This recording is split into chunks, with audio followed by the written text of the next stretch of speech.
నమస్తే, welcome to big talk. నేను భాగ్యశ్రీ. ఫైళ్ల క్లియరెన్స్ విషయంలో ఏపీ మంత్రులకు ర్యాంకులు ఇచ్చారు. మొదటి స్థానంలో ఉన్నారు సీనియర్ మంత్రి అచ్చెన్నాయుడు. ఇక రెండో స్థానంలో మంత్రి నిమ్మల, మూడో స్థానంలో కొండపల్లి శ్రీనివాస్ ఉన్నారు. నాలుగో స్థానంలో పవన్ కళ్యాణ్ ఉండగా ఇక చివరి స్థానంలో మంత్రి అనిత ఉన్నారు. అసలు ఈ ర్యాంకులు ఏ ప్రాతిపదికన ఇచ్చారు? నారా లోకేష్ చంద్రబాబుకు ఏ ర్యాంకులు వచ్చాయి? ఇలాంటి అంశాలపైనే ఇవాల్టి బిగ్ టాక్లో చర్చిద్దాం. ఇక ఇవాల్టి బిగ్ టాక్లో మనతో పాటు వైసీపీ స్పోక్స్ పర్సన్ బుట్ల రామారావు గారు ఉన్నారు. రామారావు గారు నమస్తే అండి. ఎస్ రామారావు గారు. నమస్కారం మేడం. ఎస్, ఇక డిబేట్లో జాయిన్ అవడానికి జనసేన లీడర్ వేణుగోపాల్ గారు ఉన్నారు. సార్ నమస్తే అండి. నమస్తే మేడం. ఎస్ రామారావు గారు, మరి ఇవాళ మంత్రులకు సీఎం చంద్రబాబు ఒక సర్వే నిర్వహించి ర్యాంకులు ఇచ్చారు. మరి దీన్ని వైసీపీ ఏ విధంగా చూస్తోందంటారు? నమస్కారం మేడం. ఇక్కడ మంత్రివర్గంలో ఉన్నటువంటి వాళ్ళకి ర్యాంకులు ఇచ్చేటటువంటి ప్రహసనం మనం చూస్తా ఉన్నాం. దానికి నిబద్ధత ఏంటో తెలియదు, అసలు అది ఎందుకు చేస్తున్నారో తెలియట్లా. ఇక్కడ ఒక అంశం అదంతా కూడా ఇంటర్నల్ గా చేయాల్సిందే, కానీ ఇది బయటకు చెప్తున్నారంటే ఇందులో ఖచ్చితంగా ఏదో ఒక మతం ఉండుంటుంది. ఎందుకంటే చంద్రబాబు నాయుడు గారి అంశం చూస్తే ప్రతిదీ కూడా మైండ్ గేమ్ గా అప్లై చేసేటటువంటి అంశం మనం ఇప్పటివరకు చూస్తా ఉన్నాం. అదే కోవలో వీళ్ళు ఆ యొక్క మంత్రులకు ఇప్పుడు 2 దఫాలు, ఇది 3వ దఫాగా ర్యాంకింగ్ ఇచ్చేటటువంటి సంస్కృతి కూడా తెరలేపారు. మరి దీని వెనక ప్రతిసారి కూడా మంత్రివర్గంలో మార్పులు చేర్పులు ఉంటాయి. అంటే ఇక్కడ సెంట్రలైజ్డ్ కరప్షన్ ఉంది కదా మేడం, దాన్ని ఏమన్నా వాళ్ళ కంట్రోల్లో తీసుకోవడానికి ఇది ఒక ఆయుధంగా వాడుకుంటున్నారని కూడా ప్రజలు చర్చించుకున్నటువంటి పరిస్థితి ఉంది. ఎందుకంటే ఈ సెంట్రలైజ్డ్ కరప్షన్ ఏదైతే ఉందో దీనికి వీళ్ళకి కట్టాల్సినటువంటి కప్పం కట్టకపోతే వాళ్ళు బెదిరించాలంటే ఏదో ఒక విధానం ఉండాలి కదా మేడం. దానికోసం దీన్ని ఎన్నుకున్నారా ఏందనేటువంటి అనుమానాలు అయితే ఉన్నాయి. ఖచ్చితంగా ఇది ఎందుకు చేస్తారు అనేది భవిష్యత్తులో తెలుస్తుంది. అట్లాగే ఉగాదికి మంత్రివర్గం యొక్క మార్పులు చేర్పులు చేస్తాము, అంతా కూడా లోకేష్ బాబు గారి కంట్రోల్లో మంత్రివర్గం ఏర్పడుతుందని కూడా మాట్లాడుకుంటుంటుంది మనం వింటున్నాం. అంటే ఇదంతా కూడా లోకేష్ గారి యొక్క ఏదైతే అనధికారిక పెత్తనం, ఏదైతే డిఫాక్టో సీఎం గా వ్యవహరిస్తూ ప్రతి ఒక్క శాఖలో కూడా ఆయన ఇనిషియల్ లేనిది ఫైల్ కదలనటువంటి పరిస్థితులు ఉన్నాయి కదా మేడం. దానికి ఆయనకి ఇంకా పవర్ పెంచడానికి ఏంటనేది రకరకాల అనుమానాలు ఉన్నాయి. ఇదంతా కూడా మనం దాన్ని విశ్లేషించుకోవాల్సినటువంటి పరిస్థితి ఉంది. ప్రజలైతే ఈ అంశాల్లో ఎక్కడా కూడా సంతృప్తిగా లేరు. ఎందుకంటే ఆ ర్యాంకులకు ఫలబద్ధం ఏంటో తెలియదు, ఎందుకు మాట్లాడుతున్నారో తెలియదు. అట్లాగే 48 మంది ఎమ్మెల్యేలు కూడా అవినీతి అక్రమాల్లో కూరుకుపోయారని చంద్రబాబు నాయుడు గారే మాట్లాడేటువంటి పరిస్థితి కూడా ఉంది. ఈ అంశాలన్నీ చూస్తా ఉంటే ఖచ్చితంగా దీని మీద మేధావర్గం కూడా ఆలోచన చేస్తా ఉన్నారు. ఇటువంటి ప్రక్రియ ఎందుకు చేపడుతున్నారు అనేటువంటి అనుమానాలు అయితే ప్రజల్లో బలంగా ఉన్నాయి. ఎస్ వేణు గారు, మరి ఇవాళ ఏదైతే చంద్రబాబు గారు మంత్రులకు ఇచ్చిన ర్యాంకులు కావచ్చు, పూర్తిగా ఆ మంత్రులు ఏ విధంగా ఆ కూటమి ప్రభుత్వం అధికారంలోకి వచ్చిన తర్వాత ఏదైతే ప్రవేశపెట్టిన ప్రకటనలు చేసిన సంక్షేమ పథకాలు పూర్తి స్థాయిలో అంటే క్షేత్రస్థాయిలో ప్రజల్లోకి వెళ్తున్నాయి, ఎంత మేర ఆ పని చేస్తున్నారనే దానికి పూర్తిగా సర్వే నిర్వహించి కూడా ఈ ర్యాంకులని ఇవ్వడం జరిగింది. మరి ఇవాళ పూర్తి స్థాయిలో ఏదైతే ప్రకటించిన సంక్షేమ పథకాలు కావచ్చు, అమలు చేసిన పథకాలు, అభివృద్ధి పనులు పూర్తిగా క్షేత్రస్థాయిలో ప్రజల్లోకి వెళ్తున్నాయి అనుకోవచ్చు మేడం. మీకు అదేవిధంగా వైఎస్ఆర్సీపీ నాయకులకి, మిగతా ప్యానల్లో పాల్గొంటున్న వివిధ రాజకీయ పార్టీ నాయకులకి, అదేవిధంగా విశ్లేషకులకి, స్వతంత్ర టీవీ ప్రేక్షకులందరికీ నా నమస్కారం. మేడం, ఈ రోజు ఒక చంద్రబాబు నాయుడు గారు కానీ, ఒక ఎన్డీఏ కూటమి కానీ ఈ రోజు ప్రజల్లో వినపడుతుందా? ఎస్ సార్, చెప్పండి. ప్రజల్లో అనునిత్యం నాయకుడు అనేవాడు ఉండాలి. ఖచ్చితంగా ఏదైతే వెనకబడుతున్న ఎమ్మెల్యేలకి అప్పటికప్పుడే వాళ్ళకి వార్నింగ్లు ఇస్తూ, మీరు ఖచ్చితంగా ఏదైతే వెనకబడుతున్నారో వాళ్ళు మీరు సరిదిద్దుకోకపోతే మీ పైన చర్యలు ఉంటాయని చెప్పేసి అప్పటికప్పటికే చంద్రబాబు నాయుడు గారు, రాష్ట్ర ముఖ్యమంత్రి చంద్రబాబు నాయుడు గారు హెచ్చరించడం జరుగుతుంది. అదేవిధంగా ఈరోజు ఏదైతే చంద్రబాబు నాయుడు గారు ఏదైతే ఆయన సర్వే రిపోర్ట్లు తీసుకుంటే ఏదైతే పెండింగ్ ఫైల్స్ ఫైళ్ళు ఏదైతే వస్తున్నాయో వాటిలో ఎంతవరకు పెండింగ్ పెడుతున్నారు, ఏవేవి కంప్లీట్ చేస్తున్నారని చూస్తుంటే దాంట్లో సీనియర్ మంత్రి కింజపు అచ్చెన్నాయుడు గారిని ఫస్ట్ ర్యాంకులోను, ఆయన వ్యవసాయ శాఖ మంత్రి, అదేవిధంగా పరిశ్రమల శాఖ మంత్రి, నీటిపారుదల శాఖ మంత్రి నిమ్మల రామానాయుడు గారు, అదేవిధంగా ఇండస్ట్రీస్ కామర్స్ సంబంధించిన టీజీ భరత్ 3వ స్థానంలో, అదేవిధంగా కొండపల్లి శ్రీనివాస్ 4వ స్థానంలో, ఏదైతే ఎంఎస్ఎంఈ ఎస్సీఆర్పి ఎన్ఆర్ఐకి సంబంధించిన మంత్రి, అదేవిధంగా ఉప ముఖ్యమంత్రి పవన్ కళ్యాణ్ గారు ఏదైతే గ్రామీణ సరఫరా, అదే విధంగా పర్యావరణం, అటవీ శాఖ, సైన్స్ అండ్ టెక్నాలజీ, అదే విధంగా ఆయన ఏదైతే ఆ, చూస్తున్న శాఖలకి ఇవన్నీ ఏదైతే ఫైల్ పెండింగ్ ఉన్నాయో క్లియర్ చేసినవి, పెండింగ్ ఉండేదాన్ని చూసి బేస్ చేసుకొని ఒక రిపోర్ట్ రాయడం జరిగింది.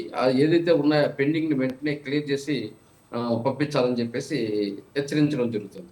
ఈ రోజు ప్రజల్లో కూడా లాస్ట్ ఇయర్ లో కూడా ప్రజల్లో ఏదైతే మంత్రులు ఫస్ట్ ర్యాంకు నారా చంద్రబాబు నాయుడు గారు అయితేనేమి, పవన్ కళ్యాణ్ గారు అయితేమి, నారా లోకేష్ అయితేమి, అనిత గారు అయితేనేమి, అదే విధంగా అచ్చెన్నాయుడు గారు అయితేనేమి, నారాయణ గారు అయితేనేమి, మనోహర్ గాని, సత్యకుమార్ గాని, అట్లా గొట్టిపాటి రవికుమార్ అయితేనేమి, దుర్గా కోనెల దుర్గేష్ గాని, వాళ్ళు పనితీరు 24 లో కూడా చూడడం జరిగింది. 25 లో ఇప్పుడు ఫైల్స్ పెండింగ్ ఉండడం చూస్తున్నాం.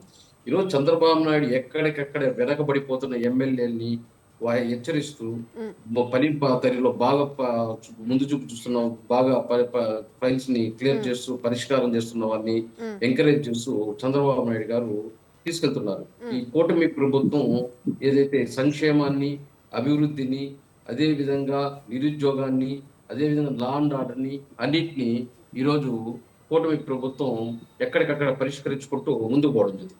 గత ప్రభుత్వం లేక 4 గోడలకి నిమిత్తం అయిపోయి ఎమ్మెల్యేలు ఏమని పార్లమెంట్స్ వాడినా గమ్మునే ఉంటారు.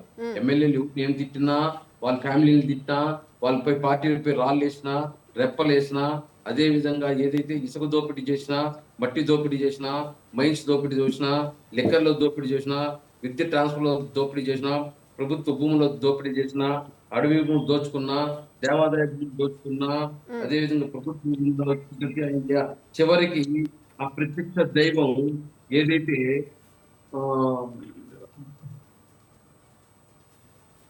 ప్రత్యక్ష ప్రత్యక్ష దైవం ఏదైతే వేడుకొండ వెంకటేశ్వర స్వామి ప్రసాదంలో కూడా ఏదైతే కల్తీ జరిగినా, లేదా వాళ్ళు ఏదైతే పరకామణి అవినీతి జరిగినా, ఎన్ని చేసినా కూడా జగన్మోహన్ రెడ్డి గారు ఎక్కడ హెచ్చరించలేదు. ఏదో అసెంబ్లీలో కూర్చొని చిరునవ్వు నవ్వుతో వాళ్ళు ఎంకరేజ్ చేయడం వల్లే ఏదో 11 సీట్లు వచ్చింది. మళ్ళీ రామారావు గారు చెప్తున్నారు నీతి గురించి, అవినీతి గురించి. గతంలో మనం ఏం చేశాము, మనం చేసిన అవినీతికి, మనం చేసిన రౌడీజానికి, మనం చేసిన దోపిడీలకి, మనం చేసిన అన్పార్లమెంట్ వర్డ్స్ కే కదా మనకు 11 సీట్లు ఇచ్చారు. ఈ రోజు మళ్ళీ మనం అధికార పక్షంలో ఉండేవాళ్ళు మనం అడిగే అర్హత మనకు ఉందా? ఈ రోజు చంద్రబాబు నాయుడు గారు ప్రజల్లోనే ఉన్నాడు అనినిత్యం. పవన్ కళ్యాణ్ గారు ప్రజల్లోనే ఉన్నాడు. లోకేష్ గారు ప్రజల్లోనే ఉన్నారు. అప్పుడు జగన్ ఎక్కడున్నాడు? బయట ఏమైనా తిరుగుతున్నాడా? నేను జనవరికి వస్తాను, ఉగాదికి వస్తాను, దసరాకు వస్తాను, జనాల్లోకి రచ్చబండ కార్యక్రమం చేస్తానని 5 సంవత్సరాలు ఏ రోజు గాని ప్రజల సమస్యలు పట్టించుకోలేదు. అక్కడ ఎమ్మెల్యేలు రాబందువులాగా, అక్కడ సలహాదారులు రాబందుల్లాగా ప్రజలను పీట్లు తిన్నారు. చివరికి ఏమైంది? 11 సీట్లు వచ్చింది. మళ్ళీ ఈ రోజు వీళ్ళు ఏం మాట్లాడుతున్నారు? నీతులు మాట్లాడుతున్నారు. దెయ్యాలు వేదాలు వల్లిస్తున్నట్టు ఈ రోజు వీళ్ళు నీతులు మాట్లాడు, ఈ రోజు కూటమి ప్రభుత్వాలు నీతులు చెప్తున్నారు. గతంలో మనం ఏం చేశాం? మనం ఎందుకు నష్టపోయాం? ఈ రోజు వాళ్ళు ఎక్కడున్నారు? వాళ్ళు ప్రజల్లో ఉన్నారా? మన నాయకులు ప్రజల్లో ఉన్నాడా? ఆ రోజు కార్యకర్తలు ఒకనన్నా పట్టించుకున్నారా? ఒకనన్నా పట్టించుకుని గాలి కుదిలేశారు. ఈ రోజు కార్యకర్తలు మళ్ళీ నన్ను గెలిపించండి, నేను మీకు న్యాయం చేస్తాను అంటాడు. ఆ తల్లికి చెల్లికి న్యాయం చేయని వాడు నువ్వు కార్యకర్తలకే న్యాయం చేస్తావు? తల్లికి చెల్లికి కార్యకర్తలకు న్యాయం చేయనోడు నువ్వు ప్రజలకేం న్యాయం చేస్తావు? అవన్నీ ఆలోచన చేయాలి. అవన్నీ పక్కన పెట్టేసి ఈరోజు ఏదో మనకు టీవీ డిబేట్లకు వస్తున్నాం కదా, జగన్మోహన్ రెడ్డి గారు గతం మర్చిపోయి 11 సీట్లు ఎందుకు వచ్చిందో మర్చిపోయి ఈవీఎంల పైన తోసేసి ఈవీఎంల వల్లే మేము ఓడిపోయినట్టుగా చెప్పేసి ఈరోజు చేయి దుబ్బుకునే పని కాదు. గతంలో మనం ఏం చేసాం? మన నాయకుడు ప్రజల్లో తిరిగాడా? ఎమ్మెల్యేలు ఎవరన్నా హెచ్చరించాడా? అన్పార్లమెంట్స్ వాడే వాళ్ళకి ఎవరన్నా వార్నింగ్ ఇచ్చాడా? ఈ విధంగా వాడొద్దండి, ప్రజల్లో మనం సన్నగిలిపోతాము అని చెప్పి ఎక్కడ మాట్లాడా? అవన్నీ లేదు. మళ్ళీ ఈ రోజు వచ్చి ఏదో నీతులు మాట్లాడుతున్నారు. మేడం అడగండి. రైట్, డిబేట్ లో జాయిన్ అవ్వడానికి అలాగే టీడీపీ లీడర్ మేడా విజయశేఖర్ రెడ్డి గారు, అలాగే పొలిటికల్ అనలిస్ట్ మస్తాన్ రావు గారు. సార్ నమస్తే అండి ఇద్దరికి. నమస్కారం మేడం, మీకు ప్యానలిస్ట్ అందరికీ నమస్కారం. నమస్తే. నమస్తే. ఎస్ సార్, ఇక మరో అంశంలోకి వెళ్ళేందుకు విజయశేఖర్ రెడ్డి గారు. మేడం, ఈ ర్యాంకింగ్స్ ఏదైతే ఉందో ఇది ఇప్పుడు మేడం మనము ఒకప్పుడు ఈజ్ ఆఫ్ డూయింగ్ బిజినెస్ అన్నాం 2014 నుంచి 19 వరకు. అప్పుడున్న తెలుగుదేశం ప్రభుత్వం ఈజ్ ఆఫ్ డూయింగ్ బిజినెస్ ఉంది, ఈ రోజు speed of doing business madam. అంటే ఇండస్ట్రీస్ తేవడంలో అయితేనేమి, లేదంటే ప్రభుత్వ పథకాలు ప్రజలకు త్వరగా చేయడంలో అయితేనేమి, అట్లాగే మన అడ్మినిస్ట్రేషన్ ఇప్పుడు ఏదైతే ఫైల్స్ వస్తున్నాయో రాష్ట్ర మంత్రులకి దానిని త్వరగా క్లియర్ చేసి ప్రజలకు త్వరగా మేలు జరిగేలా చేయడంలో అయితేనేమి, ఇట్లా ఏదైనా విజ్ఞాపనలు ప్రజల నుంచి విజ్ఞాపనలు వస్తే ప్రభుత్వానికి వాటిని త్వరగా మనము రెస్పాన్స్ ఇవ్వడంలో అయితేనేమి, ఇవన్నీ కూడా ఈ ఫైల్ క్లియరెన్స్ సిస్టమ్ ఏదైతే పెట్టారో దీని మీద కొంత త్వరగా అంటే మంత్రులు అవగాహన పెంచి వారిని ఆ రకంగా కార్యోన్ముఖం చేసి, అట్లాగే ఆ ఫైల్ క్లియరెన్స్ లో వీళ్ళకు కొంత పని వేగం కల్పిస్తే రాష్ట్ర ప్రభుత్వం ఏదైతే ఆశయాలతో ముందుకు పోతుందో, ఏదైతే ఈ ప్రజలకు త్వరగా మేలు జరగాల, ఈ ప్రభుత్వం అందిస్తున్న పథకాలు కావచ్చు, లేదంటే తెస్తున్న ఈ ఇన్వెస్ట్మెంట్స్ కావచ్చు, ఇవన్నీ కూడా ప్రజలకు చేరాలా, ఈ ప్రభుత్వం ఏదైతే అందిస్తుందో ఈ అడ్వాంటేజెస్ అన్ని కూడా ప్రజలకు పోవాలా, ఈ బెనిఫిట్స్ అంతా త్వరగా ప్రజలకు చేరాలనే ఆశయంతో గత సంవత్సరం కూడా మీరు చూశారు, ఈ మంత్రులకు ర్యాంకింగ్లు ఇచ్చారు. అప్పుడు కొంతమంది టాప్ లో ఉన్న వాళ్ళు, ఇప్పుడు నిమ్మల రామానాయుడు గారు టాప్ లో ఉన్నారు, ఆయన ఇప్పుడు కూడా సెకండ్ ప్లేస్ కి వచ్చారు. అట్లాగే 17వ స్థానంలో ఉన్న అచ్చెన్నాయుడు గారు ఈసారి మొదటి ర్యాంకింగ్ రావడం నిజంగా విశేషమే. ఎందుకంటే వ్యవసాయ శాఖ అనేది చాలా పెద్ద శాఖ, కొన్ని నాకు తెలిసి 30-40 వేల కోట్ల రూపాయలకు సంబంధించిన బడ్జెట్ వ్యవసాయ శాఖది. మరి అట్లాంటి అంత పెద్ద శాఖలో, ఎందుకంటే వ్యవసాయ శాఖ ఒకటే కాదండి, దానికి మార్కెటింగ్ శాఖ ఉంటుంది, అట్లాగే ఫుడ్ ప్రాసెసింగ్ ఉంటుంది, మత్స్య శాఖ ఉంటుంది, డైరీ డెవలప్మెంట్ ఉంటుంది, ఇట్లా అగ్రికల్చర్ సంబంధించి అనుబంధ శాఖలన్నీ కూడా వ్యవసాయ శాఖలో ఉండడం కానీ, దానికి వచ్చే ఫైల్స్ కూడా, అంటే నెంబర్ ఆఫ్ ఫైళ్ళ సంఖ్య కూడా ఎక్కువగా, కొన్ని వందల ఫైల్స్ వస్తాయి మేడం వారానికి. అట్లాంటి పరిస్థితుల్లో మరి ఆయన అంటే ఒకటేంటే ఆయన సీనియర్ కావడం, ఆయనకు పరిపాలనలో మంచి దక్షుడుగా ఆయనకు పేరుండడం, రెండోది ఆయనకు పరిపాలన చేసిన అనుభవం ఉండడం, ఇంతకుముందు మినిస్టర్గా ఉండడం, ఇవన్నీ కూడా కలిసి వచ్చాయి. దాని తర్వాత నిమ్మల రామానాయుడు గారు మీరు చూస్తున్నారు, ఆయన ఎంత వేగంగా ఈరోజు ఈ ఇరిగేషన్ ప్రాజెక్ట్ సంబంధించి పోలవరం కావచ్చు, అట్లాగే పోలసుబ్బయ్య వెలుగొండ ప్రాజెక్టు కావచ్చు, అట్లాగే హంద్రినివా కావచ్చు, గాలే నగర్ కావచ్చు, ఉత్తరాంధ్ర సుజల సవంతి కావచ్చు, ఇట్లాగా ప్రతి ఇరిగేషన్ ప్రాజెక్ట్ లోను. ఎందుకంటే మేడం మనం ఏదైతే ఈ రోజు సంక్షేమ పథకాలను మనము ప్రజలకు తీసుకెళ్తున్నామో, వాటి తర్వాత రెండో ప్రయారిటీ వచ్చి మనకి ఇరిగేషన్ ప్రాజెక్ట్సే.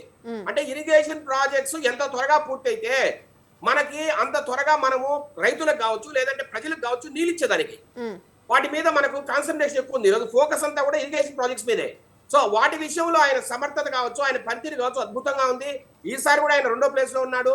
ఆయన ప్రతి ఇరిగేషన్ ప్రాజెక్టు సందర్శిస్తున్నాడు, అక్కడ పనులు వేగాన్ని పెంచుతున్నారు. అట్లాగే ఇంతకు ముందు నాకు తెలిసి 10వ స్థానంలో ఉన్న పవన్ కళ్యాణ్ గారు, ఎందుకంటే ఆయన శాఖ కూడా చాలా పెద్ద శాఖ, ప్రజలతో సత్సంబంధాలు, అట్లాగే ప్రజలతో ఎక్కువ ఇంటర్ఫేసింగ్ ఉన్న శాఖ కూడా పంచాయతీరాజు గ్రామీణాభివృద్ధి. అంటే ఈ రాష్ట్రంలో ఏ పల్లెలో అయినా ఇంటర్నల్ రోడ్స్ కావచ్చు, లేదంటే ఆ పల్లెకి అప్రోచ్ రోడ్ కావచ్చు, ఇట్లా ఏ రోడ్ వేయాలన్నా కూడా ఈ రోజు పంచాయతీరాజ్ శాఖ మేడం. అట్లాగే గ్రామీణ అభివృద్ధి, తర్వాత అక్కడ ఉన్న డ్రైనేజెస్ కావచ్చు, లేదంటే వాటర్ ఫెసిలిటీస్. అంటే ఈ రోజు మనము ఇప్పుడు ఈ సూపర్ 6 పథకాల్లో ఒక పథకం ఏదైతే పెట్టామో, ప్రతి ఇంటింటికి సురక్షిత మంచినీరు అని, ఆ మంచినీరు ఎట్లా తేవాలి మనము, జలజీవన మిషన్ అని మనకు ఒక ప్రత్యేక ఈ రోజు ప్రోగ్రామ్ ఉంది, సెంట్రల్ గవర్నమెంట్ ద్వారా అది రన్ అవుతుంది. అక్కడి నుంచి మనకు కొంత ఒక మ్యాచింగ్ గ్రాంట్ వస్తుంది. ఇక్కడ రాష్ట్ర ప్రభుత్వం నుంచి కూడా మనకు ఒక 40% మనం ఇస్తే 60% వాళ్ళు ఇస్తూ దాన్ని కూడా మనం ముందుకు తీసుకెళ్తున్నాం. ఆ రకంగా ఈ సంవత్సరం కూడా మీరు చూస్తే జలజీవన మిషన్ కోసం మనం 4,000 కోట్లు కేటాయించడం జరిగింది ఈ బడ్జెట్ లో. ఇట్లాగా అది కూడా చాలా ముఖ్యమైన శాఖ మేడం. ఎందుకంటే ఇప్పుడు జనరల్ గా అయితే మీరు చూస్తే ఆంధ్రప్రదేశ్ లో ఈ వేసవి వచ్చింది అనుకోండి, చాలా ఊర్లలో, మరీ ముఖ్యంగా రాయలసీమలో చాలా మెట్ట ప్రాంతాల్లో నీరు లేకపోవడం, తాగునీటికే కటకట్లాడడం, ఇవన్నీ కూడా మనం చూస్తున్నాం. అట్లాగే ఒంగోలు కావచ్చు,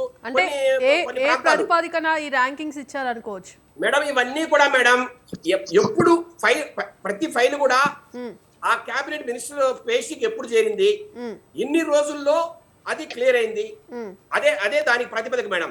అంటే ఈ రకంగా కొంత ఏదైతే పెద్ద పెద్ద శాఖలు ఉన్నాయో వాటిల్లో మన పనితీరు అద్భుతంగా కొనసాగుతుంది. మరి ఇంకొకటి ఏంటంటే నారా లోకేష్ గారు ఈ రోజు ఆయన ఎడ్యుకేషన్, ఐటీ, ఎందుకంటే అవి కూడా బృహత్తరమైన శాఖలు. ఈ రోజు మనకు 2025లో మనకు 25% ఈ దేశంలోనే వచ్చిన ఇన్వెస్ట్మెంట్స్ లో 25% మన రాష్ట్రానికి తెచ్చిన నేపథ్యం. అంటే ఎన్ని కంపెనీస్ కావచ్చు, ఐటీ కంపెనీస్ కావచ్చు, ఎన్ని ఫార్మా కంపెనీస్ కావచ్చు, ఎన్ని మామూలు మ్యానుఫ్యాక్చరింగ్ కంపెనీస్ కావచ్చు ఈ రాష్ట్రానికి వస్తున్నాయో దానికి సంబంధించిన ఫైల్స్ కూడా క్లియర్ కావాలి. ఈ రోజు స్పీడ్ ఆఫ్ డూయింగ్ బిజినెస్ ఈ దేశంలో ఎక్కడా లేని విధంగా ఈ రాష్ట్ర ప్రభుత్వం స్పీడ్ ఆఫ్ డూయింగ్ బిజినెస్ చెప్తోంది. అంటే ఎంత త్వరగా మనము వాటికి క్లియరెన్స్ ఇస్తున్నాం. వాటిలో మరి నారా లోకేష్ గారు పోయిన సంవత్సరం 8వ ర్యాంక్ లో ఉన్నారు, ఈ సంవత్సరం కూడా 8వ ర్యాంక్ లో ఉన్నారు. అదే నిజంగా అద్భుతమైన ప్రగతి. అట్లాగే మనం ఇంకా చూస్తే నారా చంద్రబాబు నాయుడు గారు అంటే ముఖ్యమంత్రి గారు గత సంవత్సరం 6వ స్థానంలో ఉన్నారు, ఈ సంవత్సరం కూడా 6వ స్థానంలో ఉన్నారు. అంటే ఎవరికి పోని ఫైల్స్ అన్ని కూడా ముఖ్యమంత్రి గారికి వస్తాయి మేడం. లేదు ఒక మినిస్టర్ అప్రూవ్ అయిన తర్వాత ఖచ్చితంగా అది ఫైనాన్షియల్ క్లియరెన్స్ కావాలంటే ఫైనాన్స్ డిపార్ట్మెంట్ క్లియరెన్స్ కావాలంటే ఖచ్చితంగా ఫైనాన్స్ డిపార్ట్మెంట్ పోతుంది, అక్కడి నుంచి ముఖ్యమంత్రి గారికి పోతుంది. ఏదైనా ఫైనాన్షియల్ ఇంప్లికేషన్స్ ఉన్న ఏ ఫైల్ అయినా మేడం ఆ మంత్రిత్వ శాఖ నుంచి ఫైనాన్స్ శాఖకు, అట్లాగే అక్కడి నుంచి ముఖ్యమంత్రి గారికి పోతుంది. ఇట్లా నాకు తెలిసి కొన్ని వేల ఫైల్స్ ఉంటాయి మేడం ప్రతి సంవత్సరం కూడా. ఇప్పుడు 75 ఏళ్ల పైన వయసు పెట్టుకుని ఆయన ఇంత చాకచక్యంగా ఇంత స్పీడ్ గా పనిచేస్తున్నారంటే నిజంగా ఒక అద్భుతమైన ముఖ్యమంత్రి మనకి ఈ రోజు ఈ రాష్ట్రానికి ఉన్నారని నిజంగా గర్వపడాలి. ఆయన కూడా 6వ స్థానంలో ఉండడం ఇట్లా పోల్చుకుంటే. కాకపోతే మేడం ఇక్కడ కొంతమంది మాట్లాడేది ఏంటంటే అనిత గారు లాస్ట్ లో ఉన్నారు, హోంశాఖ అని అంటున్నారు. బట్ మేడం హోంశాఖలో ఎక్కువ ఫైల్స్ ఏసీబీ ట్రాపులు కావచ్చు, లేదంటే ఈ ఒక్క నిమిషం విజయశేఖర్ గారు, ఒక్క నిమిషం మళ్ళీ అవకాశం ఇస్తారు. ఒక్క నిమిషం. మస్తాన్ రావు గారు. గుడ్ ఈవినింగ్ అండి, చెప్పండి. మస్తాన్ రావు గారు, మరి ఇవాళ ఏదైతే ఫైల్ క్లియరెన్స్ విషయంలో ఏపీ మంత్రులకు సీఎం చంద్రబాబు ఇచ్చిన ర్యాంకింగ్స్ ఏ విధంగా చూడొచ్చు అంటారు? ఈ ర్యాంకింగ్స్ అనేవి ఏ ప్రాతిపదికనిచ్చారు? అసలు ఈ ర్యాంకింగ్ విషయంలో అసలు ఆ మంత్రులకు ముందుగా మొదటి స్థానంలో అచ్చెన్నాయుడు ఉన్నారు, మరి మిగతా స్థానంలో టాప్ 5లో కూడా ఈరోజు పవన్ కళ్యాణ్ ఉన్నట్టుగా తెలుస్తోంది. మరి ఈ ర్యాంకింగ్స్ ఏ ప్రాతిపదికనిచ్చారు, ఇది ఏ విధంగా చూడొచ్చు అంటారు? అంటే పూర్తి స్థాయిలో క్షేత్రస్థాయిలో ఏదైతే అమలు చేసిన సంక్షేమ పథకాలు కావచ్చు, అభివృద్ధి పనులు కావచ్చు ప్రజల్లోకి వెళ్తున్నాయి అనుకోవచ్చా? గుడ్ ఈవినింగ్ అండి. స్వతంత్ర టీవీ ప్రేక్షకులకు, రామారావు గారికి, విజయశేఖర్ రెడ్డి గారికి, జనసేన అధికార ప్రతినిధి గారికి, మన మీకు కూడా గుడ్ ఈవినింగ్ అండి. ఇప్పుడు మంత్రుల ర్యాంకులు, వాళ్ళ యొక్క పనితీరు ఎలా ఉందనే దాని మీద ర్యాంకులు ఇచ్చారని చెప్తాను. అసలు నేనేమంటానంటే, సరే మంత్రుల పనితీరు ఎలా ఉంటుందంటే, మంత్రుల విశ్వాసం ముఖ్యమంత్రి చంద్రబాబు నాయుడు గారు విశ్వాసం పొందితేనే వాళ్ళ పనితీరు పట్ల వాళ్ళు కంటిన్యూ అవుతా ఉంటారు సాధారణంగా. ఈ ర్యాంకుల గురించి ఇందాక మన విజయశేఖర్ రెడ్డి గారు చెప్పినట్టు ఆయా శాఖల్లో ఉండే ఇప్పుడు రెవెన్యూలో అత్యధికంగా ఫిర్యాదులు వస్తూ ఉంటాయి, ఆ తర్వాత లా అండ్ ఆర్డర్లో వస్తూ ఉంటాయి, ఆ తర్వాత ఆరోగ్యశ్రీ హెల్త్ డిపార్ట్మెంట్లో వస్తూ ఉంటాయి. ప్రధానంగా వచ్చే ప్రజల నుంచి వచ్చే గ్రీవెన్స్ అన్ని కూడా దాని. నేననేది ఏంటంటే, చంద్రబాబు నాయుడు గారు మంత్రుల పనితీరు ఎలా ఉంది, క్షేత్రస్థాయిలో వాళ్ళు తిరుగుతున్నారా లేదా, వాళ్ళ దగ్గరికి వచ్చే క్లియరెన్స్ అంటే ఆర్థిక శాఖతో ముడిపడి ఉంటాయి చాలా ఫైల్స్. దాన్ని అక్కడ బిగ్గరగా చెప్పలేరు కదా చంద్రబాబు నాయుడు గారు. ఒక ఫైల్ క్లియర్ చేయాలంటే ఆర్థిక శాఖతో సంబంధం లేనివి చాలా తక్కువ ఉంటాయి, ఆర్థిక శాఖతో సంబంధం ఉన్నాయే పెండింగ్లో ఉంటాయి ప్రధానంగా చెప్తే. నేననేది ఏంటంటే, అసలు మనం ఎంఆర్ఓ ఆఫీస్కి వెళ్తే, లేదంటే జిల్లా కలెక్టర్ కార్యాలయంకి వెళ్తే చాంతాడంత కీలుంటూ ఉన్నాయి. వాళ్ళ గ్రీవెన్స్ తీర్చలేక ఎంఆర్ఓ తహసీల్దార్ కార్యాలయాల చుట్టూ, మండల కార్యాలయాల చుట్టూ తిరుగుతున్న వాళ్ళు లక్షలాది మంది కనిపిస్తారు ప్రతి నెల తీసుకుంటే. వాళ్ళు సోమవారమే పెడతారు స్పందన కార్యక్రమం. దాని మీద కాన్సన్ట్రేట్ చేయాలి, దాని మీద. ఎందుకంటే ఒక చంద్రబాబు నాయుడు గారు ఇప్పుడు తెలుగుదేశం పార్టీ కార్యాలయంలో పెడితే ఎక్కడెక్కడి నుంచో వస్తూ ఉన్నారు. ఎక్కడి నుంచి వస్తూ ఉన్నారు? వాళ్ళకి ఆ జిల్లాల్లో న్యాయం జరగట్లేదు. ఇక్కడ తెలుగుదేశం పార్టీ కార్యాలయాల్లో వాళ్ళ ఎమ్మెల్యేలని, వాళ్ళ మంత్రుల్ని ఒక డ్యూటీలు వేసి పెడతా ఉన్నారు. అక్కడికి వస్తూ ఉన్నారంటే ఏంటి? మీకు పవన్ కళ్యాణ్ గారు ఎక్కడికైనా వెళ్తే ఎవరు పడతా ఉంటారు గ్రీవెన్స్ ఇవ్వటానికి. అదంతా ఏంటంటే క్షేత్రస్థాయిలో ప్రజలకి ఇంకా వాళ్ళ సమస్యలు పరిష్కరించడంలో నిర్లక్ష్యంగా ఉందనేది పాయింట్ అక్కడ. ఇప్పుడు మంత్రులకు ర్యాంకులు ప్రజలకు అవసరం లేదు. మంత్రులు ర్యాంకులు ఎలా ఇచ్చారు, వాళ్ళు పని చేయకపోతే తీసేస్తారు. రేపు మళ్ళీ మంత్రివర్గం విస్తరణ వచ్చినప్పుడు వాళ్ళ యొక్క చంద్రబాబు నాయుడు గారి కాన్ఫిడెన్స్ లేకపోతే వాళ్ళని తొలగించవచ్చు, ఇంకా మంచిగా పనిచేసే వాళ్ళని తీసుకోవచ్చు. నేననేది ఏంటంటే, అసలు ఇప్పుడు జిల్లా కలెక్టర్లకి ర్యాంకులు ఇస్తాము ఈజ్ ఆఫ్ డూయింగ్ బిజినెస్ లో అని చెప్పేసి నేను కలెక్టర్ల కాన్ఫరెన్స్ లో చెప్పాను. నేను అనేది ఏంటంటే ఇప్పుడు ఏడు ఏడు జిల్లాల్లో సంబంధించి చిత్తూరు, అన్నమయ్య జిల్లా, అనకాపల్లి, నెల్లూరు, విశాఖపట్నం, కోనసీమ, విజయనగరం జిల్లాలో ఒక దానిలోనేమో పౌర సేవలను బాగా చేస్తున్నారు విశాఖపట్నంలో కలెక్టర్ గారు అని చెప్పేసి హరీంద్ర ప్రసాద్ గారిని మెచ్చుకున్నారు. అదేవిధంగా చిత్తూరులో సంజీవిని కార్యక్రమం పెట్టారని ఆయన మెచ్చుకున్నారు. అన్నమయ్యలో జలధార కార్యక్రమాన్ని బాగా చేస్తున్నారు. నెల్లూరులో అందరికంటే కూడా ఆయన ఆ కలెక్టర్ గారు నెల్లూరులో రెవెన్యూ సమస్యలను పరిష్కరించడంలో ముందంజలో ఉన్నారండి.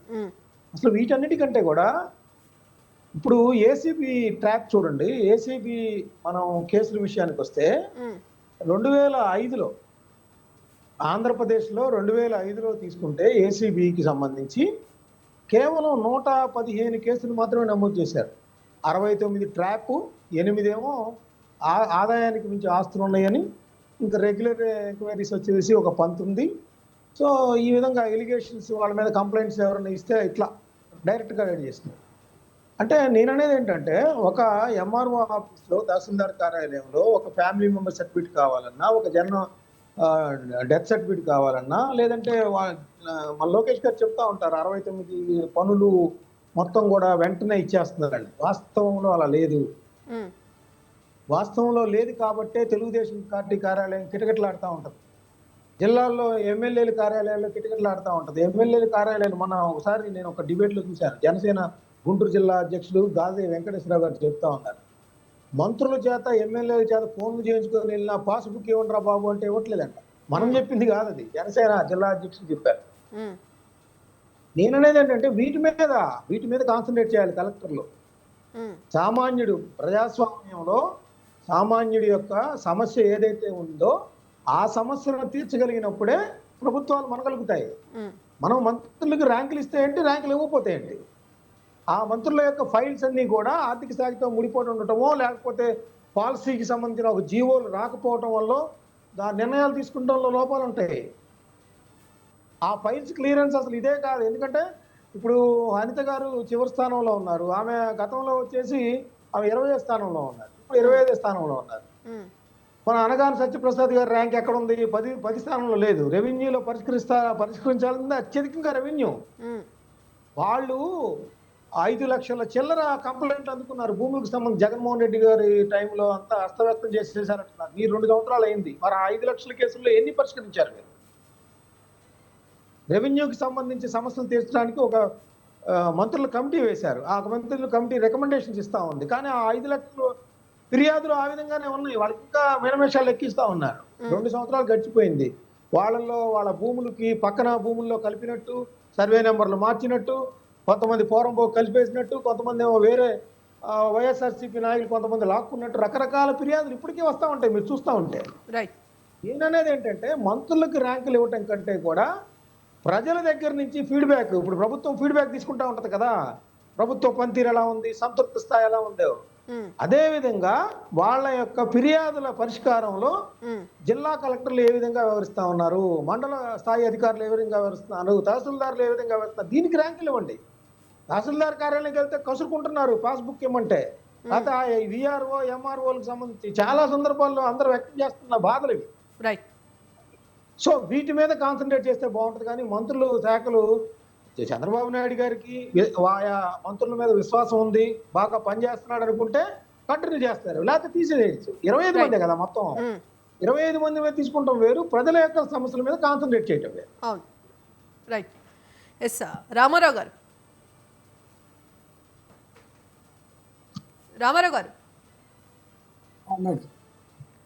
ఎస్, మరి ఇవాళ పూర్తి స్థాయిలో అంటే కూటమి ప్రభుత్వం అధికారంలోకి వచ్చిన తర్వాత క్షేత్రస్థాయిలో ఏదైతే ప్రవేశపెట్టిన పథకాలు కావచ్చు, అమలు చేస్తున్న అభివృద్ధి పథకాలు కావచ్చు, చేస్తున్న అభివృద్ధి పనులు కావచ్చు, క్షేత్రస్థాయిలో ప్రజల్లోకి వెళ్తున్నాయి అనుకోవచ్చు. అంటే గతంలో వైసీపీ ప్రభుత్వం ఉన్నప్పుడు ఏ విధంగా ఉండేది, ఇప్పుడు ఏ విధంగా ఉంది అని అనుకోవచ్చు?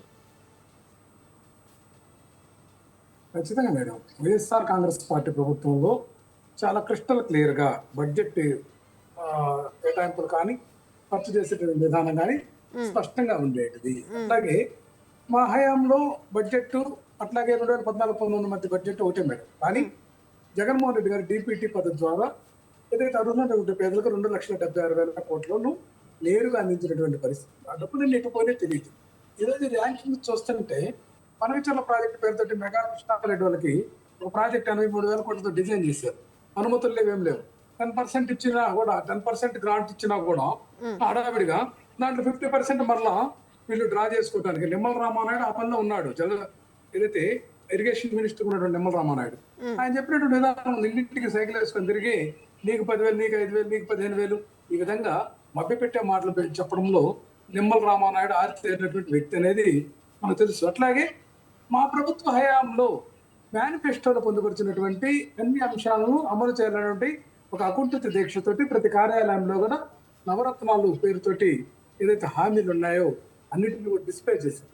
ఈరోజు తెలుగుదేశం పార్టీ కూటమి ప్రభుత్వం అని చెప్పేటటువంటి వీళ్ళు మేనిఫెస్టోను తమ వెబ్సైట్ నుంచి తొలగించినటువంటి దుస్థితి ఉంది. అట్లాగే వివిధ వర్గాలకు విడివిడిగా 147 హామీలు ఇచ్చారు మేడం.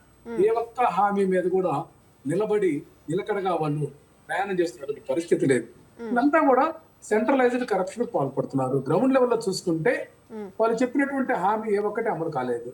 ఉదాహరణకు గ్యాస్ సిలిండర్లు ఏదైతే పంపిణీ చేస్తామని చెప్పారు, 1-2 ఇచ్చేసి చేతులు దులుపుకున్నారు. ఇప్పటికీ 5 సిలిండర్లు ఇవ్వాల్సినటువంటి పరిస్థితి ఉంది. మరో సిలిండర్ కూడా సమయం ఆసన్నమవుతుంటే దాని తగ్గ కేటాయింపులు కూడా జరగలేదు మేడం బడ్జెట్ లో. వీళ్ళు బడ్జెట్ లో కేటాయింపులు వీళ్ళ యొక్క బయట వీళ్ళు చెప్తున్నటువంటి వ్యవహారానికి ఎక్కడ మ్యాచ్ కుదరటం లేదు. అట్లాగే మనం చూసాం, వీళ్ళ అంశం చూస్తా ఉంటే వీళ్ళు ఏదైతే నీతులు చెప్తారు, వీళ్ళు ఏదైతే వైఎస్ఆర్ కాంగ్రెస్ పార్టీని విమర్శిస్తారు, కానీ మేము తీసుకొచ్చినటువంటి పథకాలు, మంచి పథకాలని ఊరిక అటకెక్కించేటటువంటి పరిస్థితి చేస్తా ఉన్నారు. ఉదాహరణ చూసుకుంటే దిశని, మహిళల భద్రత కోసం దిశాన్ని తీసుకొస్తే దాన్ని మూలన పెట్టారు. అట్లాగే సెబ్బు ఏదైతే ఇసుక అక్రమాలను, అట్లాగే మద్యం అక్రమాలకు చెక్ పెడుతూ ఊరూరా బెల్ట్ షాపులని లేకుండా నివారించాలనేటువంటి ఆకాంక్షతో చేసినటువంటి సెబ్ని పక్కన పెట్టి ఈరోజు వీళ్ళు ప్రతి గ్రామంలో కూడా ₹1,00,000 చొప్పున డిపాజిట్ కట్టించుకొని బెల్ట్ షాపులు తెరదీశారు. మద్యం షాపులు కూడా గుళ్ళు బళ్ళు దగ్గర పెట్టారు. మేము అట్లా పెట్టలేదు. వీళ్ళు ఇవాళ మండల యూనిట్గా వీళ్ళు మద్యం పాలసీ తీసుకొచ్చి ఎక్కడ కావాలంటే అక్కడ షాపులు ఓపెన్ చేస్తున్నారు. వాటన్నిటిని కూడా మినీ బార్ లాగా వీళ్ళు ఏదైతే వాళ్ళు ధనదాహంతో ప్రయత్నం చేస్తున్నటువంటి పరిస్థితి కూడా మనం చూస్తాం. అట్లాగే బెల్ట్ షాపులు 2014 ఎన్నికల ముందు రద్దు చేస్తామని చెప్పి చంద్రబాబు నాయుడు అధికారంలోకి వచ్చినాక అర్హత లేకపోయినా కూడా బెల్ట్ షాపుల రద్దు మీద మొదటి సంతకం చేసినటువంటి పరిస్థితి ఉంటే ఈ రోజు ఆ సంతకం ఎక్కడికి పోయిందని ప్రజలు ప్రశ్నిస్తుంటే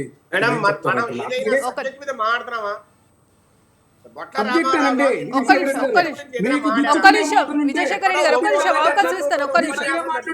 విజయశేఖర్ రెడ్డి గారు విజయశేఖర్ గారు ఒక్క నిమిషం మీకు కూడా అవకాశం ఇస్తాను. ఒక్క నిమిషం విజయశేఖర్ గారు, ఒక్క నిమిషం.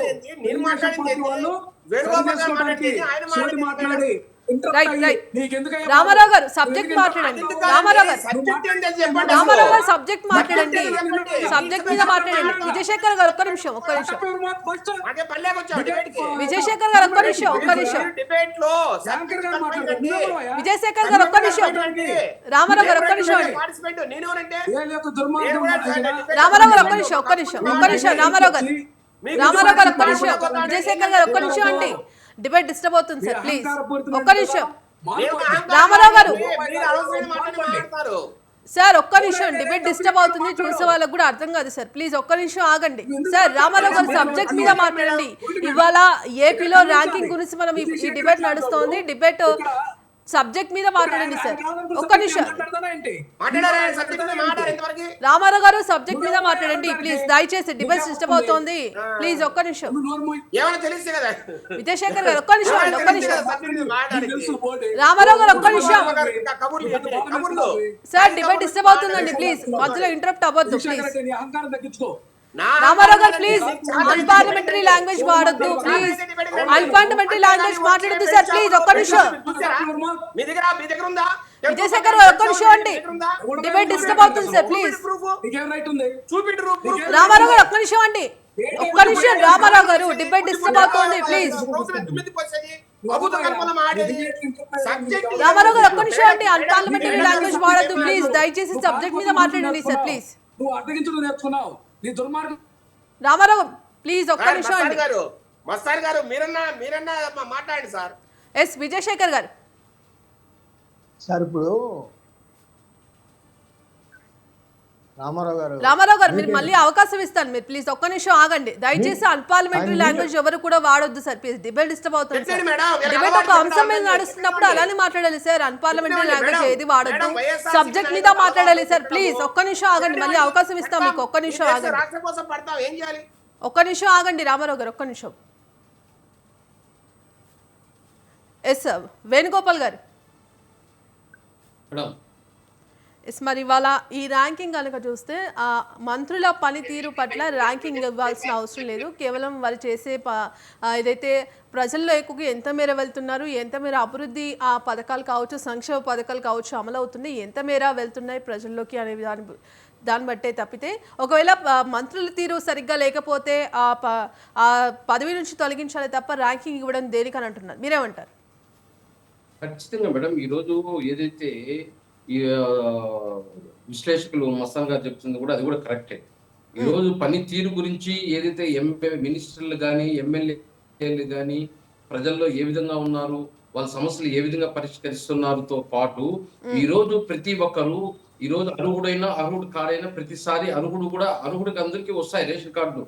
అదే విధంగా అర్హుడు కాని వాళ్ళు కూడా ప్రయత్నిస్తూ ఉంటారు, మాకు రేషన్ కార్డు కావాలి, మాకు పెన్షన్ కావాలి, మాకు ఇల్లు కావాలి. అదే విధంగా ఏదైతే హాస్పిటాలిటీ ఎకనామికలీ బ్యాక్వర్డ్ లేకపోయినా కూడా వాళ్ళ ఆర్థిక ఆర్డర్ వాళ్ళకి ఎలిజిబిలిటీ ఉండదు, కానీ వాళ్ళు ఏదైతే ఆరోగ్యం కావాలి, ఆరోగ్యశ్రీ కార్డు కావాలి, అదే విధంగా ఏదైనా సీఎం రిలీఫ్ ఫండ్ కావాలి, అదే విధంగా ఈరోజు రెవెన్యూ ప్రాబ్లమ్స్ ఈరోజు చంద్రబాబు నాయుడు గారు కూడా చెప్పడం జరిగింది. నాకు ఏదైతే 1 సంవత్సరం టైం ఇస్తున్నాను, ఏదైతే రెవెన్యూ ప్రాబ్లమ్స్ ఉన్నాయో రాష్ట్ర వ్యాప్తంగా నాకు 99% సమస్యలు క్లియర్ అవ్వాలి, మీరు ఏం చేస్తారో నాకు తెలియదు అని కూడా నిన్న కూడా కలెక్టర్ మీటింగ్ లో కూడా చెప్పడం జరిగింది. ఈరోజు రేషన్ విషయంలో కానీ, పెన్షన్ విషయంలో కానీ, హాస్పిటాలిటీ విషయంలో కానీ, హౌస్ విషయంలో కానీ, రెవెన్యూ ప్రాబ్లమ్స్ లో కానీ లేదా ఇతర సమస్యలు వచ్చినా కూడా ప్రజల్లో నుంచి ఖచ్చితంగా అప్పటికప్పుడు పరిష్కరించాలంటే కొన్ని ఉంటాయి, ఎలిజిబిలిటీ లేని వాళ్ళు కూడా పెట్టుకుంటారు. వాటిని తప్ప మిగతా ఎలిజిబిలిటీ ఉన్న ప్రతి ఒక్కరు అర్హుడు, ఎవరు కానీ అనర్హుడు కాకూడదని చెప్పి ఈరోజు చంద్రబాబు నాయుడు గారు కూడా ప్రభుత్వం పనిచేస్తోంది. దాంతో పాటు ఎమ్మెల్యేలు మినిస్టర్లు కూడా ప్రజల్లో ఉండాలి. వాళ్ళకి ఏదైతే సమస్యలు సంక్షేమంలో కానీ, అభివృద్ధిలో కానీ, అదే విధంగా లా అండ్ ఆర్డర్ కానీ సామాన్య ప్రజలకు అందే విధంగా ఈరోజు కూటమి ప్రభుత్వం ప్రయత్నం చేస్తా ఉంది. ఆ ప్రయత్నానికి హ్యాట్స్ ఆఫ్ చెప్పాలి. అంతేగాని గత ప్రభుత్వంలో లాగా 4 గోళ్ల మధ్యలో కూర్చునేసి నేను ఏదో వస్తున్నాను, నేనేదో చేస్తున్నానని చెప్పి చేతిలో వైకుంఠం చేపించి ఒక ఇరిగేషన్ ప్రాజెక్టు ఓపెన్ కాలేదు, ఏదైతే కేంద్ర ప్రభుత్వం ఇచ్చిన నిధులు కూడా దానికి ఇచ్చేయలేదు. అదే విధంగా ఆ రోజు చూసాం సంక్షేమం అన్నారు, సంక్షేమం ఎవరికి అందింది? సంక్షేమం అనర్హుడికి అందింది. అదే విధంగా అభివృద్ధి ఏమైనా జరిగిందంటే అభివృద్ధి లేదు. ఈ రోజు ఆ సంక్షేమాలు, అభివృద్ధి, అదే విధంగా ఏదైతే లా అండ్ ఆర్డర్ అన్ని కంట్రోల్లో ఉంటే ఈరోజు జగన్మోహన్ రెడ్డి గారికి ప్రతిపక్ష పాత్ర అవసరం లేదు, 11 సీట్లు వచ్చిండే కర్మ ఉండదు. అవన్నీ లేకనే ఈరోజు ప్రతిపక్షంలో కూడా ప్రతిపక్ష స్థానం కూడా ఇవ్వలేదు రాష్ట్ర ప్రజలు. ఇంకా చెప్పాల్సి వస్తే ఈరోజు ఖచ్చితంగా చంద్రబాబు నాయుడు గారు చూస్తున్నారు, ప్రతి నియోజకవర్గాన్ని సమీక్షించడము, ఆ నియోజకవర్గాల్లో ఈరోజు మా నియోజకవర్గం తిరుపతిలో కూడా ఈరోజు ఏదైతే ఎమ్మెల్యే గారు ఆర్ఎన్ శ్రీనివాసులు గారిని అసెంబ్లీలో మాట్లాడడం జరిగింది తిరుపతి సమస్యల గురించి, వాటిని ఈరోజు ఆయన ఎమ్మెల్యే గారిని పిలిపించుకొని వాటిని డీటెయిల్ ప్రాజెక్ట్ తీసుకొని ఈరోజు దాటిపైన కూడా దృష్టి కేంద్రీకరిస్తున్నారు చంద్రబాబు నాయుడు గారు. ఈరోజు తాగునీరు గురించి కానీ, అదే విధంగా ఈరోజు మున్సిపల్ కరువు ఎండలో ఎక్కువైపోయినాయి, వాటర్ సెకండ్ పైప్ లైన్ వేయాలి, అదేవిధంగా కార్పొరేషన్ కొన్ని నిధులు కావాలి, మున్సిపల్ ఆఫీస్ అన్కంప్లీట్ లో ఉన్నాయి, కొన్ని ఏదైతే కన్స్ట్రక్షన్స్ లో ఉన్నాయో వాటికంతా ఈ నిధులు కావాలి. ఇలా ప్రతి నియోజకవర్గాన్ని సమీక్షిస్తున్నారు ఎమ్మెల్యేని కూర్చోబెట్టుకొని, వాళ్ళకి ఏ విధంగానూ నిధులు అలాట్ చేసి అక్కడ డెవలప్మెంట్ అనేది కావాలని చెప్పేసి ఈ రోజు చూస్తున్నాం. ఏదైతే విశాఖపట్నం కానీ, అదే విజయవాడ కానీ, తిరుపతి కానీ ఏ విధంగా డెవలప్ చేయాలని చెప్పేసి చంద్రబాబు నాయుడు గారు ఆలోచన విధానము అవన్నీ రాష్ట్ర ప్రజలు కూడా చూస్తున్నారు. రేపు కష్టపడిన వాళ్ళే ఎమ్మెల్యేలు కానీ, ఎంపీలు కానీ టికెట్లు ఇవ్వడం జరుగుతుంది. అదే విధంగా రాష్ట్ర ప్రజలు గెలిపించబోతారు. అంతేగాని ఖచ్చితంగా సంక్షేమం ఉండాలి, వీళ్ళకి మార్క్స్ ఉండాలి, ఎవరికైతే ఎమ్మెల్యేలకి మినిస్టర్లకు కూడా ఉండాలి, అప్పుడే వాళ్ళు కూడా బాధ్యత ఉంటారు. విజయశేఖర్ గారు. మేడం, నేను అంటే మస్తాన్ గారితో విభేదించట్లేదు కానీ మేడం ఇప్పుడు ఒక మినిస్టర్ ని చీఫ్ మినిస్టర్ గారు తీసుకున్న తర్వాత కేబినెట్ లోకి ప్రతి 6 నెలలకు మార్చలేరు కదండి. కొంతకాలం కొనసాగించాలి. ఇప్పుడు ఎవరికైనా సరిగా తెలియకపోతే నేర్పించాలి. లేదంటే ఇప్పుడు సీనియర్స్ ఉంటారు, జూనియర్స్ ఉంటారు. అందరూ అనుభవజ్ఞులు ఉండకపోవచ్చు. వారి మధ్యలో ఒక రకంగా ఈ కాంపిటీషన్ కూడా చాలా అవసరం అండి. ఏ మినిస్టర్ బాగా చేస్తున్నాడు, ఏ మినిస్టర్ బాగా చేయట్లేదని ప్రజలకు తెలిసినప్పుడు మిగతా వాళ్ళు కూడా పరిగెట్టి చేస్తారు కదా మేడం. ఇప్పుడు 17వ స్థానంలో ఉన్న అచ్చెన్నాయుడు గారు నెంబర్ 1 స్థానానికి వచ్చారంటే అర్థం చేసుకోండి. ఈ 6 నెలల్లో ఎంత బాగా ఆయన పని చేస్తే ఆ స్థానానికి వెళ్ళారు. కొన్ని వేల ఫైల్స్ వస్తాయండి వ్యవసాయ శాఖలో, ఎందుకంటే చాలా అనుబంధ శాఖలు చాలా ఉన్నాయి దాంట్లో. మరి అలాంటి పరిస్థితుల్లో ఆయన పరిగెట్టి చేస్తున్నారంటే ఇప్పుడు 17వ స్థానంలో లాస్ట్ ఇయర్ ఉన్నారు, ఈసారి 1కి వచ్చారు అంటే ఆయన పనితీరు బాగా మెరుగుపడినట్టే కదా. ఇప్పుడు మేడం ఒకటైతే వాస్తవం, ఈ రాష్ట్ర ప్రభుత్వం స్పీడ్ ఆఫ్ డూయింగ్ బిజినెస్, అది బిజినెస్ అంటే దాని అర్థము కొత్త ఫ్యాక్టరీలు రావచ్చు, కొత్త ఐటీ కంపెనీలు కావచ్చు, లేదంటే పరిశ్రమలు కావచ్చు. అట్లాగే ప్రజలతో కూడా, ప్రజలకు ఏ రకంగా మనం సౌకర్యాలు అందజేస్తున్నాం, ఏ రకంగా అభివృద్ధి పథకాలను ముందుకు తీసుకెళ్తున్నాం, ఏ రకంగా సంక్షేమ పథకాలను మనము చాలా వేగంగా ప్రజలకు చేరుస్తున్నాం, ఇవన్నీ కూడా స్పీడ్ ఆఫ్ డూయింగ్ బిజినెస్ ప్రభుత్వం దృష్టిలో. రెండోది మేడం, మీరు చూడండి, ఈ రాష్ట్రంలోనే కాదు, ఈ దేశంలోనే కాదు, ప్రపంచంలోనే వినూత్నంగా ఈరోజు ఒక క్యాబినెట్ మినిస్టర్లకు సంబంధించిన ర్యాంకింగ్స్ ఇవ్వడం అనేది మేడం ఈ దేశంలో ఎక్కడ చూడరు మీరు. ఈ రాష్ట్రంలో కాదు, అంటే వైఎస్ఆర్సీపీ ప్రభుత్వానికి ఎలాగో చేత కాదనుకోండి, నేనేమంటున్నా అంటే ఈ రాష్ట్రంలోనే కాదు దేశంలోనే ఈ రకంగా ముఖ్యమంత్రి గారికి కావచ్చు, అట్లాగే మంత్రులకు ర్యాంకింగ్ ఇచ్చినట్టు ఎక్కడ చూసామా? ఇదొక వినూత్న విధానం. ఇప్పుడు ఆయన ఏమంటున్నారు చంద్రబాబు నాయుడు గారు, అయ్యా ముందు మేము బాగా పనిచేయాలి, మా మంత్రులు బాగా పనిచేయాలి, మేము అందరికీ ఆదర్శప్రాయంగా నిలవాలి, ఆ తర్వాత నేను కలెక్టర్ల దగ్గరికి వెళ్తాను, ఆ తర్వాత కలెక్టర్లతో మాట్లాడతాను. ఇప్పుడు మీరు చూడండి, నిన్న ఈ రోజు ఎంత ఇదిగా మాట్లాడారో కలెక్టర్లతో, ఎంత ఎంత కఠినంగా మాట్లాడారో. ఇక్కడ ఇప్పుడు మస్తాన్ గారు చెప్పినట్టు ఇప్పుడు సంజీవిని పథకం మేడం, ఈ రోజు online digitalization of health records madam. ఇప్పుడు అమెరికా కావచ్చు, ఇతర పాశ్చాత్య దేశాల్లో ఎంతో వేగంగా జరుగుతుంది మేడం మెడికల్ ట్రాన్స్క్రిప్షన్ అంటారు దాన్ని. ఇప్పుడు అలాగా ఈ దేశంలో, ఈ రాష్ట్రంలో మనకు జరగడం అవసరం. ఎప్పుడైతే మనకు సంబంధించిన హెల్త్ రికార్డ్స్ అన్ని కూడా ఆన్లైన్ లో ఉంటాయో, మనం డాక్టర్ దగ్గర పోవాల్సిన అవసరం లేదు మేడం. ఫోన్ చేస్తే మనకి ప్రిస్క్రిప్షన్ వస్తుంది. మన హిస్టరీ 15 సంవత్సరాల హిస్టరీ ఆన్లైన్ లో ఉన్నప్పుడు మనకి ఎవరైనా ట్రీట్మెంట్ చాలా ఈజీగా చేయగలరు. ఎక్కువ స్కానింగ్లు, ఎక్కువ ఎంఆర్ఐ స్కానింగ్లు ఏం అవసరం ఉండదండి. చాలా తక్కువ ఖర్చుతో, తక్కువ టైంలో మనకి ట్రీట్మెంట్ అందుతుంది. ఇట్లాగా జలధార ఇప్పుడు మీరు చూశారు, 8 మీటర్ల నీళ్లు లెవెల్ పెరగడం, వాటర్ లెవెల్ 8 మీటర్లు పెరగడం. అన్నమయ్య జిల్లాలో అత్యంత కరువు పీడిత జిల్లా అది. విజయశేఖర్ గారు, అంటే ఇక్కడ ఉగాదిలోపు ఏదైతే మంత్రివర్గంలో మార్పులు చోటు చేసుకుంటారనే ప్రచారం జరుగుతోంది. ఈ నేపథ్యంలోనే ఆ మంత్రులకు ర్యాంకింగ్లు అనేవి ఇస్తున్నారని చెప్పి కూడా అంటున్నారు. అదేమంటారు మేడం? ఒకవేళ ఇప్పుడు లేకపోతే ఇంకొక 3 నెలలకా 6 నెలలకా ఏదో ఒక రోజు ఒకవేళ మంత్రివర్గ విస్తరణ మీరు చెప్పినట్టు జరిగింది అనుకోండి, ఈ ర్యాంకింగ్లు కూడా ఆయనకు ఉపయోగపడతాయి. ఎవరెవరు పనిచేస్తారు, ఎవరిని ఉంచాలా, ఎవరిని పక్కన పెట్టి మళ్ళా కొత్త వారిని తీసుకోవాలి, ఇవన్నీ కూడా ఈ ర్యాంకింగ్స్ కూడా ఖచ్చితంగా పనిచేస్తాయి. అంటే ఇప్పుడు ఇచ్చిన ర్యాంకింగ్స్ బట్టే రేపు మినిస్టర్లు మారుతారని నేను అన్నగాని, బట్ ఇది కూడా, ఈ విధానం కూడా ఒక రకంగా ర్యాంకింగ్స్ అనేవి కాకుండా ఏ మంత్రి బాగా పనిచేస్తున్నారనే దాన్ని బట్టి ఒకవేళ పని చేయకపోతే ఆ పదవి నుంచి తొలగించి వేరే వాడిని కూడా రిప్లేస్ చేసే అవకాశం ఉంది కదా. వాస్తవం మేడం. ఇప్పుడు గత 2 సంవత్సరాలుగా అట్టడుగున ర్యాంకింగ్స్ ఉన్నాయి చాలా మందికి అన్నప్పుడు, ఇప్పుడు కొంతమంది ఎవరైతే అట్టడుగున ఉన్నారు ర్యాంకింగ్స్ లో, గత 2 సంవత్సరాలుగా ఎన్నిసార్లు ముఖ్యమంత్రి గారు చెప్పిన పనితీరు మెరుగుపరచుకోవడం కావచ్చు, ప్రజల్లో సరిగా తిరగకపోవడం కావచ్చు, లేదంటే కార్యకర్తలతో మంత్రి రెస్పాన్సిబిలిటీ అంటే వాళ్ళకి కొంత స్థానభ్రంశం తప్పకపోవచ్చు. అంటే దాంట్లో మళ్ళా కొన్ని కులాల ప్రాతిపదిక ఉండొచ్చు, సామాజిక సమీకరణాలు. ఇప్పుడు మేడం క్యాబినెట్ అనేది, కూర్పు అనేది చాలా క్లిష్టమైన ప్రక్రియ. ఇది పెద్ద మేధావులందరికీ తెలుసు ఆ విషయము. దాంట్లో చాలా రకాల సమస్యల్ని మనము మాట్లాడుకొని చేయాలి. కానీ వాళ్ళ పనితీరు కూడా ఒక సంకేతంగా భావించాల్సిందే. ఎవరి పనితీరు అయితే సరిగా లేదో, ఎన్నిసార్లు హెచ్చరించినా, ఎన్నిసార్లు చెప్పినా, ఎంత మాట్లాడినా పనితీరు మెరుగుపరుచుకున్నప్పుడు ఖచ్చితంగా స్థానభ్రంశము తప్పకపోవచ్చు. కొంతమందికి, అందరికీ అని నేను చెప్పను కానీ కొంతమందికి తప్పకపోవచ్చు. ఇది కూడా ఒక ఆస్పెక్ట్ దీంట్లో, నేనేం కాదనట్లే. కానీ ఖచ్చితంగా పలానా వారిని తీసేస్తారనే మాట ఈ రోజు మనం చెప్పలేము. ఎందుకంటే అది ముఖ్యమంత్రి గారి ఇష్టం. మళ్ళీ దాంట్లో రకరకాల సమస్యలు ఉంటాయి. కానీ ఒకటైతే వాస్తవం మేడం, ఈ ప్రభుత్వం ప్రజలకు జవాబుదారీతనంగా ఉంది. అది అందరూ కూడా అప్రిషియేట్ చేయాలి. ఇది హర్షించదగ్గ పరిణామం. ముఖ్యమంత్రి గారే సొంతంగా తనకు ర్యాంకింగ్ ఇచ్చుకున్నారు మేడం. ఆయనేం నేను నెంబర్ 1 స్థానంలో ఉన్నా అని చెప్పట్లా. పోయిన సంవత్సరం 6వ ర్యాంకులో ఉన్నారు, ఈ సంవత్సరం 6వ ర్యాంకులో ఉన్నారు. ఇప్పుడు ఆయనే ర్యాంకింగ్ ఇచ్చేటప్పుడు, మంత్రులకు ర్యాంకింగ్ ఇచ్చేటప్పుడు మేడం ఒకటి, ఎప్పుడైతే రాజు ప్రజలకు రెస్పాన్సిబుల్ గా ఉంటాడో కింద ఉన్న అధికారులు కూడా, బ్యూరోక్రసీ కూడా ప్రజలకు మంత్రులకు కూడా అంతే responsible గా బాధ్యత ఉంటుంది. ఉంటుంది. ప్రజలకి ప్రజలకు responsible తీసుకెళ్లాల్సిన ఉంటుంది. బాధ్యత ఇప్పుడు మంత్రులపై కూడా మస్తాన్ ఉంటుంది. గారు ఒక మాట చెప్పారు, మస్తాన్ గారు ఒక మాట చెప్పాడు, ఎంఆర్ఓ స్థాయిలో, ఎండిఓ స్థాయిలో సరిగా పనులు జరగట్లేదని. మేడం ఇప్పుడు మినిస్టర్లకు ర్యాంకింగ్లు ఇచ్చారు, కలెక్టర్లకు ఇస్తున్నారు. రేపు కలెక్టర్లు వాళ్ళ జిల్లాలకు పోయి అక్కడ ఉన్న ఎంఆర్ఓలకు, ఎండిఓలకు కూడా ర్యాంకింగ్లు ఇస్తారు. వాళ్ళతో కూడా మీటింగ్లు పెడతారు, టెలికాన్ఫరెన్స్లు పెట్టి వాళ్ళతో కూడా గట్టిగా మాట్లాడతారు. ఎక్కడెక్కడైతే పనులు జరగట్లేదో వారికి ఖచ్చితంగా పనిష్మెంట్స్ ఉంటాయి. ఎక్కడ ఎవరిని ఉపేక్షించి ఉండదు మేడం ఈ గవర్నమెంట్ లో. రెండో విషయం మేడం, ఒక్క మాట చెప్తా రెవెన్యూ గురించి.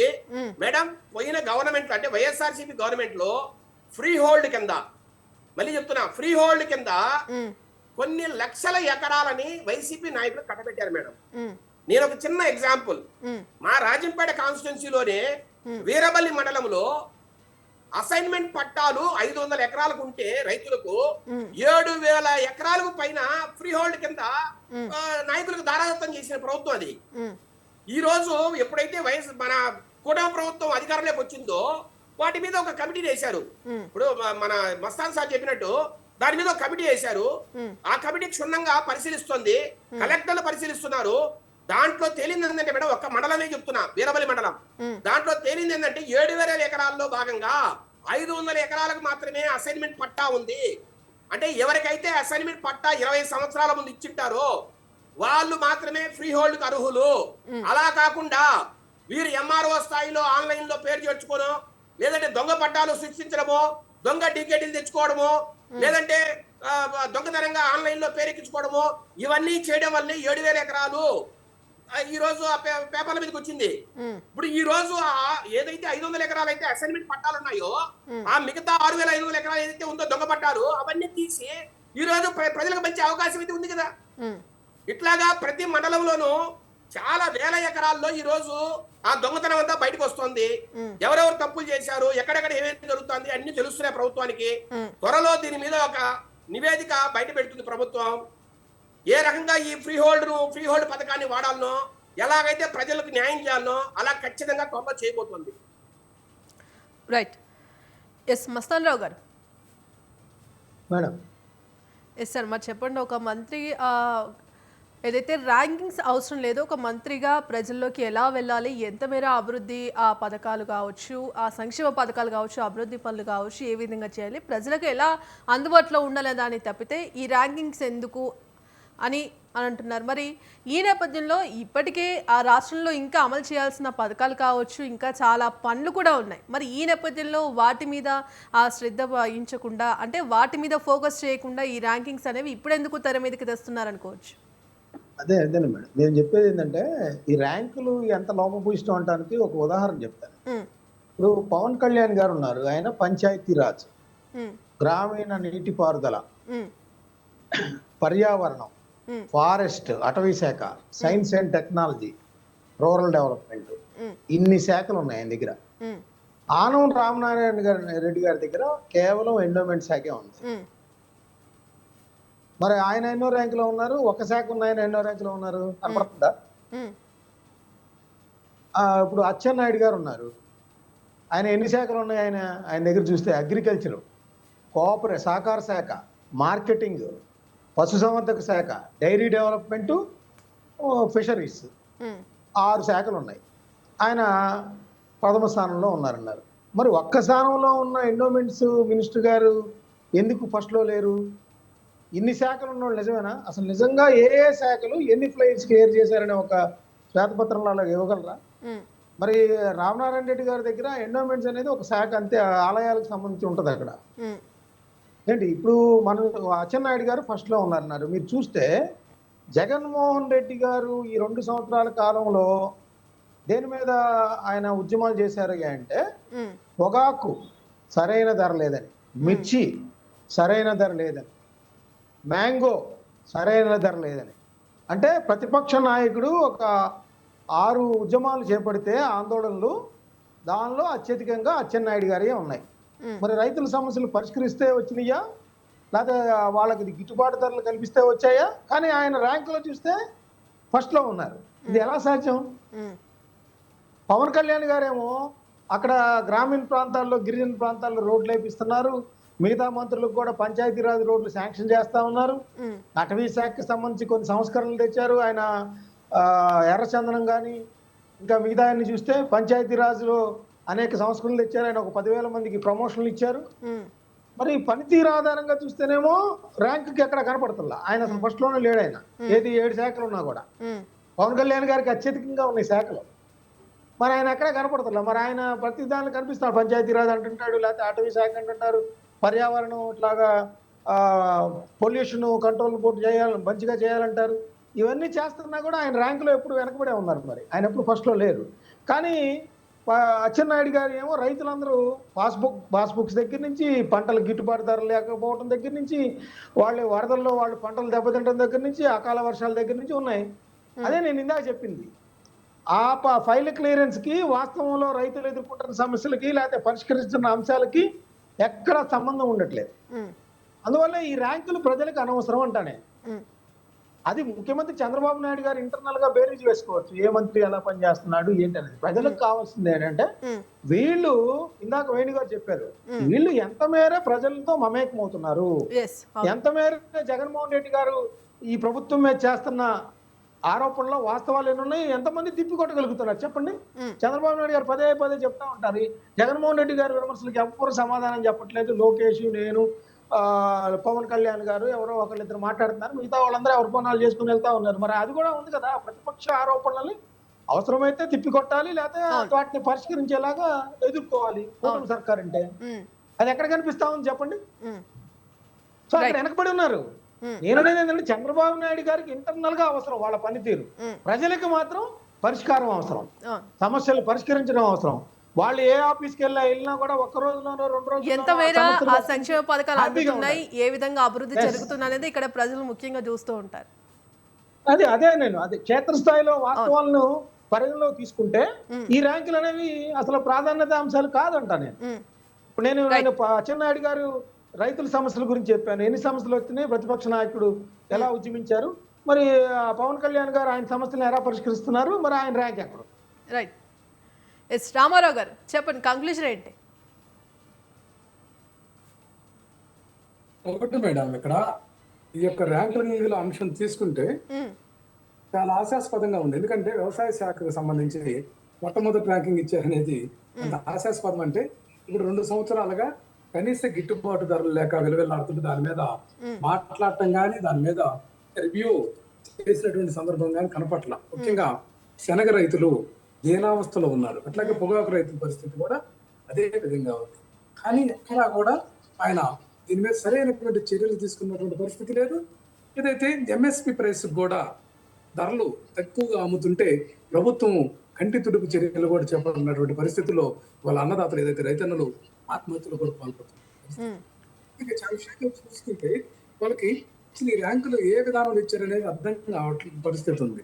అంటే మనం చూస్తుంటే ఫైల్ క్లియరెన్స్ బేస్ చేసుకొని ఇచ్చారని చెప్పేసి మనం చూస్తా ఉన్నాం. అంటే ఏదో ఒకటి ఫైల్ వాళ్ళ టేబుల్ మీద లేకుండా ఎస్ఆర్నో చెప్పి ఆ క్లియరెన్స్ చేసినందుకు ఇచ్చారా, లేకపోతే వాళ్ళకు దందాలు చేసి పెట్టేటువంటి అవినీతి అక్రమాల్లో వసూళ్ళలో ర్యాంకు తీసి ఇచ్చారని అర్థం కానటువంటి పరిస్థితి ఉంది. అట్లాగే మనం చూస్తా ఉన్నాం పోలీసు వ్యవస్థ, ఈ యొక్క రాష్ట్రంలో ఉన్నటువంటి పోలీసు వ్యవస్థ అట్టడుగు స్థాయికి 36వ ర్యాంకుకి పడిపోయింది. భారతదేశంలో కేంద్ర ప్రభుత్వం ఇచ్చినటువంటి ఆ యొక్క ఏదైతే ఆ యొక్క నివేదికలోనే కేటతలం అయితే దాని మీద కూడా చర్యలు ఇస్తుంది అనమాట. అంటే మీ ప్రధానంగా ఏంటంటే ఇక్కడ పోలీసు వ్యవస్థ లా అండ్ ఆర్డర్ని పటిష్టంగా చేసుకుంటేనే ఈ రాష్ట్రానికి ప్రయోజనాలు చేకూరుతాయి. ఏదైతే పరిశ్రమలు కానీ ఇన్వెస్ట్మెంట్స్ కానీ రావాలంటే ముందు పోలీసు శాఖను, లా అండ్ ఆర్డర్ను కంట్రోల్ చేసుకోవాల్సినటువంటి పరిస్థితి ఉంది. ఇది 4.0 సీఎం చంద్రబాబు నాయుడు గారికి తెలిసిందే, కానీ ఎందుకు నిర్లక్ష్యం జరుగుతుందనేది కూడా మనం తెలుసుకోవాల్సిన అవసరం ఉంది. ఎందుకంటే ఇక్కడ పైకి చెప్తున్నది ఒకటి, లోపల ఇంటర్నల్ గా వాళ్ళ యొక్క ఏదైతే ఇంటర్నల్ గా మంత్రులకు కానీ ఎమ్మెల్యేలకు కానీ ఉండే ఇన్స్ట్రక్షన్స్ ఒకటి, అట్లాగే ఈ యొక్క ఎమ్మెల్యేల మీద యథాలాపంగా రాయిస్తుంటారు. మా దగ్గర ప్రకాశం జిల్లాలో కందుకూరు, మార్కాపురం ఎమ్మెల్యే, కందుకూరు ఎమ్మెల్యేల మీద పేజీలు రాశారు వాళ్ళ అనుకూల మీడియా. చర్యలు ఎక్కడ చర్యలు సార్ ఇక్కడ ఒక్క నిమిషం మళ్ళీ టైం లేదు, మళ్ళీ అవకాశం ఇస్తాను. మేడం ఒక్క క్షణం మేడం. ఎస్ విజయశేఖర్ గారు చెప్పండి. ఇప్పుడు రామారావు గారు మాట్లాడితే 36 ర్యాంక్ అని చాలా డిబేట్ లో మాట్లాడతారు. దయచేసి నేను కూడా మేడం, ఇండియా జస్టిస్ రిపోర్ట్ అని ఒక రిపోర్ట్ వస్తుంది మేడం ప్రతి సంవత్సరం. 2025 ఇండియా జస్టిస్ రిపోర్ట్ ప్రకారం పోలీస్ వ్యవస్థలో కావచ్చు, జస్టిస్ డెలివరీలో కావచ్చు, లీగల్ ఎయిడ్ లో కావచ్చు, జ్యుడిషియరీలో కావచ్చు, మన రాష్ట్రం 2వ స్థానంలో ఉంది. కర్ణాటక 1వ స్థానంలో ఉంది. మన రాష్ట్రం 2వ స్థానంలో ఉంది. తెలంగాణ 3వ స్థానంలో ఉంది. మేడం నా దగ్గర మీరు ఇప్పుడు బొట్ల రామారావు నెంబర్ ఇస్తే నేను నెంబర్ పంపిస్తా ఆయన జస్టిస్ రిపోర్ట్ ని. ఎక్కడ 36వ ర్యాంక్ నుంచి వచ్చాడు అసలు? అంటే ఇప్పుడు ఇండియా ఈశాన్య రాష్ట్రాల్లో మణిపూర్ కన్నా దారుణం మనము. అంటే బొట్ల రామారావు గారికి ఇక్కడ ఎక్కడి నుంచి వచ్చిందో నాకైతే తెలియదు madam. India justice report 2025 Ramarao గారు ఒక్క నిమిషం రామారావు గారు, సమయం లేదండి ప్లీజ్, మధ్యలో ఇంటరప్ట్ అవ్వద్దు సార్ ప్లీజ్. నెంబర్ పెట్టండి మేడం, రామారావు గారు నెంబర్ పెట్టండి సార్, మీకు పంపిస్తాను నేను ఇండియా జస్టిస్ రిపోర్ట్. తప్పనిసరిగా పరిశీలిద్దాం. ఎస్ వేణు గారు కంక్లూడ్ చేయండి.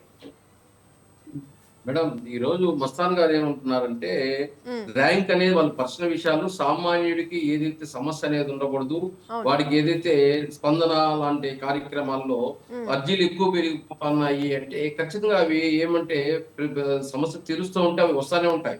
ఈ రోజు పెద్ద ఎత్తున రెవెన్యూ రికార్డ్స్ లో కంప్లైంట్ ఉన్నాయి. గత ప్రభుత్వం చేసిన అరాచకాల వల్ల కంప్లైంట్లు ఎక్కువ పెరిగినాయి. వాటి సమస్య పరిష్కరించాలంటే టైం తీసుకుంటారు. అదే విధంగా ఈ రోజు అర్హుడిగా ఆ రోజు ఇవ్వలేదు రేషన్ కార్డులు కానీ, పెన్షన్లు కానీ, అదే విధంగా ఇల్లు కానీ, అదే విధంగా ఏదైతే ఆరోగ్యశ్రీ కార్డులు కానీ ఇలాంటివన్నీ సామాన్యుడికి ఇవ్వలేదు. ఆ రోజు వాళ్ళు ఎవరు రికమెండేషన్ చేసుకుంటే ఎమ్మెల్యేలు, ఎంపీలు, అధికారులకి వాళ్ళు ఇవ్వడం జరుగుతా ఉంది. ఇవన్నీ ఈ రోజు 2 సంవత్సరాలకే కాదు, 2 సంవత్సరాలు పరిష్కరిస్తుంటే ఈ రోజు ఏదైతే అర్హుడికి పెన్షన్, అర్హుడికి ఇల్లు, అర్హుడికి రేషన్ కార్డులు ఇవ్వడం జరుగుతుంది. అది దాంతో పాటు ఈరోజు ఖచ్చితంగా ర్యాంకింగ్ అనేది ఉండాలి. నిన్న కలెక్టర్ మీటింగ్ లో స్పష్టంగా చెప్పారు చంద్రబాబు నాయుడు గారు. ఈ రోజు కలెక్టర్ అనే వాళ్ళు 8 రోజులు ప్రజల్లో ఉండి సమస్యలు పరిష్కరించండి. అది 4 గోడల మధ్యలో ఉండి ఎంఆర్ఓలు, ఆర్డీఓలు ఏం పనులు చేస్తున్నారో నాకు సంబంధం లేదు. కానీ మీరు 8 రోజులు 30 days లో 8 రోజులు మీరు ప్రజల్లో ఉండి సమస్య గ్రౌండ్ లెవెల్లో చూసి ఆ సమస్యను పరిష్కరించాలి. ఈరోజు మస్తాన్ గారు అడిగేది కూడా అదే. ప్రజలకి సమస్య పరిష్కరించాలంటే ఈ రోజు వాళ్ళు ఏ బేస్ లో ఉన్నారు, వాళ్ళు ఎంత మంది గ్రౌండ్ లెవెల్ ఏం పని చేస్తున్నారు అని ఈ రోజు ప్రభుత్వం వాళ్ళ రిపోర్ట్ తీసుకుంటాను. ఈ రోజు డిప్యూటీ సీఎంలైనా, మినిస్టర్లైనా, ఎమ్మెల్యేలైనా, కలెక్టర్ అయినా, ఆర్డీఓలైనా, ఎంఆర్ఓలైనా ఏ విధంగా ఏ ర్యాంక్ లో ఉన్నారు, ఏం పని చేస్తున్నారు, వీళ్ళ పనితీరు ఏందనేది వాళ్ళ ప్రభుత్వం తీసుకుంటుంది. ఇదేంటి ప్రజలకు అవసరం లే, ప్రభుత్వానికి కావాలి. ప్రభుత్వానికి తీసుకొని వాళ్ళ సమస్య ఎవరైతే వెనకబడిపోతున్నారో వాళ్ళు పక్కన పెట్టేసి బాగా పనిచేసిన పక్కన కావాలని ప్రభుత్వం తీసుకుంటుంది. ఇదే ప్రజలకు సంబంధించిన విషయం కాదు, ప్రజలకు సర్వీస్. రైట్, టైం అయిపోయిందండి వేణుగారు. రైట్. ఇక ఇవాళ డిబేట్లో పాల్గొన్న వైసీపీ స్పోక్స్ పర్సన్ బొట్ల రామారావు గారికి, అలాగే టీడీపీ లీడర్ మేడ విజయశేఖర్ రెడ్డి గారికి, అలాగే జనసేన లీడర్ వేణుగోపాల్ గారికి, అంటే పొలిటికల్ అనలిస్ట్ మస్తాన్ రావు గారికి ధన్యవాదాలంటే. ఇక ఇది ఇవాళ బిగ్ టాక్. కీప్ వాచింగ్ స్వతంత్ర.